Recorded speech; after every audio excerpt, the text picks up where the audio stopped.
Namo Myoho Renge Kyo, Namo Myoho Renge Kyo, Namo Myoho Renge Kyo. Hi, friends. How are you? I hope this finds you in good health and secure. We're going to work. I distributed last night, so those of you who are on Patreon, and I think I also grabbed some of you which are patrons via PayPal directly.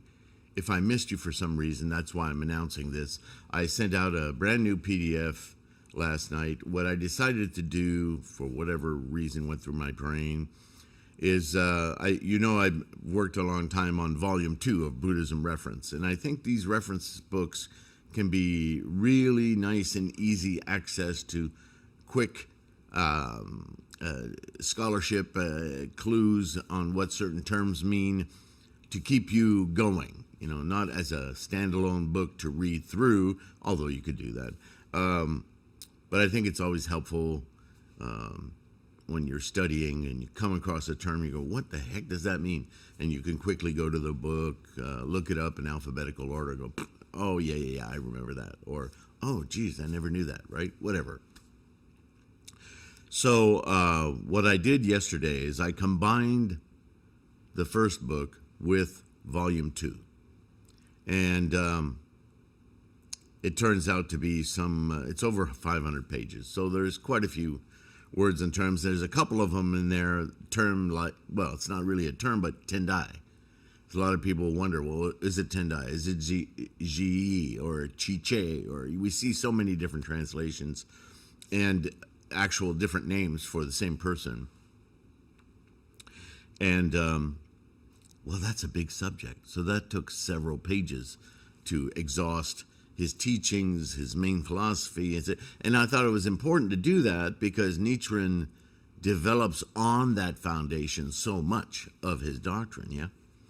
So all of that is to say that I distributed a PDF last night that was Buddhism Reference Volumes 1 and 2. So, and I distributed it to a mailing list that I developed from Patreon, and I developed this list a while back, so I endeavored also to include those who are using PayPal, So if I missed you, if you didn't get an email from threefoldlotus.com or threefoldlotus@hotmail.com, if you didn't get that Buddhism reference email, please let me know so I can get you a PDF. It's just something I can do to say profound thanks for your support. Yeah. All right. For those of you who are into the ebooks, it is available through threefoldlotus.com, through lulu.com as an ebook, so you can get your copy of it. I'm not decided whether I'm going to make a print book version of it or not.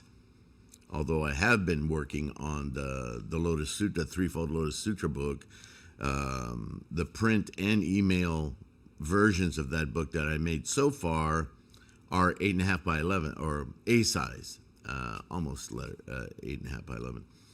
They're a little different. Anyway, and those are nice big books that you can mark pages in and so forth. But also for something to just stick on the bookshelf, it's easier and as something to hold on to as that book becomes finalized. I've created a 6x9 version of it in hardcover, also a lot of pages, almost 600. And that will be available, I think, just as is it a print book? Yeah, I think it's just a print book on Lulu right now. I haven't put it on threefoldlotus.com yet, but I will probably today do that under the book page, not the ebook page. Let me know if you think it's a good idea to have that available as an ebook. The larger format one is already available as an ebook, so maybe no need to be redundant. I did the print version because of the hardcover. It's like more like a bookshelf book, yeah? All right. Amitabha. Amitabha, if you didn't know, is the Sanskrit phonetic of what we know in Japanese as Amida, Amida Buddha. Amitabha is one of those many Buddhas that Shakyamuni created stories around to encapsulate certain aspects of practicing the Dharma, practicing different levels of teachings, and the achievement, the visualization, the storytelling, the fable of, the parable of attaining enlightenment and maintaining that enlightenment through 24/7 throughout your day. Yes, of course, it's done in story style as Amitabha's or Amida Buddha's Pure Land, and the Pure Land sect of Buddhism seizes upon this as their, again, people love their magical, mystical stories, and they tend to stay in that imaginary space and imagine. And this is all down to that final, this is the problem of the arhat. This is the problem of the lesser vehicles. That, I no longer desire all these accoutrements that I've, accrued through life. I don't need to have my worldly goods. It's just I don't feel any attachment to them, and I've relinquished that craving and clinging for stuff. I don't need to smoke cigarettes anymore. I don't need to have a fancy car. I don't even need relationships anymore. I'm just so self-contained. Well, that is the final frontier, the final expiation. That is why our hearts are not fully enlightened. All right? Because they haven't let go of that final, really ingrained attachment of the physical self. They still are maintaining that physical self. Now, I'm not saying, Medicine King chapter, we talked about this a lot. I'm not saying we need to get rid of, annihilate our physical self. That's not the point. Buddhism is not about the physical. The physical isn't the problem. It's our attachment to it that's the problem. Because that attachment is how we identify self. So we construct an idea of self based on physicalness. But that's the primary illusion. The self that we want to know is the self that's occurring moment to moment, renewed, rebirth every single moment, right? Rebirth, death, rebirth, death, rebirth, death, rebirth, death, rebirth, death. I'm getting better at that. Yeah. And that self is a completely immersed, engaged, moment-to-moment self. And if we can get engaged with that momentum, then of course the attachments are gone. We're not even attached to the physical body anymore. Of course, we need this physical body as an apparatus for that sentient mind to emerge. So we're not denying that there's a physical body, but our self is no longer located in it, in the physicality of it. See, Buddhism is about the mind. So this idea that Amitabha or Amida, whatever you want to call this Buddha, is who you will meet or join after you die. I mean, stop right there. Buddhism is completely averse to this idea of an afterlife. There isn't one. That's fantasy, that's magic, that's Santa Claus. We come from quiescent energy through formation in the realm of form. For the simple opportunity to recognize that formula. Because when this physical body dies, we leave the realm of form. The formations are disillusioned, dissolved, And we return to quiescent energy, not a type of energy, not a subtle energy, not a transparent little bag of Bob and box of Betty. No, back into energy. Do we affect that energy? Doesn't matter. Because that energy is potential. Potential has no limits or structure. It's just potential. You and I are instantiations of that potential. What's more mind-boggling is that we're instantiations of that potential moment to moment to moment to moment to moment, moment to moment. We are momentum. Excuse me.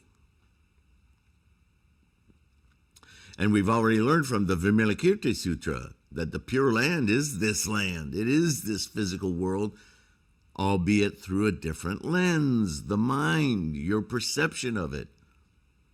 No matter what world you live in right now, it is the golden Vaidurya, jewel-strewn, pure land, the Buddha land. It's right under your feet.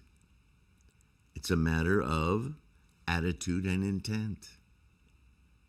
Over and over I say this. So Amitabha, Sanskrit, infinite light. Right, the sutra on the Buddha of infinite life. This is all about light. Let me make sure I say that correctly. Not infinite life. Light. In Mahayana Buddhism, particularly in so-called Pure Land sects, boy, I can't speak today. The great Savior Buddha, as related in the Sukhavati Vyuha Sutras, the fundamental scriptures of the Pure Land sects, many ages ago, a monk named Dharmakara made a number of vows, the 18th of which was promised that on his attaining Buddhahood, all who had resolved in him and who called upon his name would be reborn in his paradise and would reside there in bliss until they had attained enlightenment. Now, there's no reason that couldn't be a contemporaneous life in this physical universe. But everyone, of course, reads it as spam. Sorry about that. I'm going to turn this on airport right now.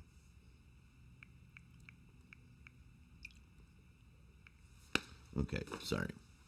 So, having accomplished his vows, Dharmakara resigned as the Buddha Amitabha, or reigned. Boy, I can't even read this morning. Reigned as the Buddha Amitabha in the Western paradise called Sukhavati, the Pure Land. Devotion to Amitabha came to the fore in China, about 650 Common Era, and from there spread to Japan, where it led in the 12th and 13th centuries to the formation of the Pure Land School, right around Nichiren's time, right? The Pure Land School and the True Pure Land School, both of which continue to have large followings today. Go figure.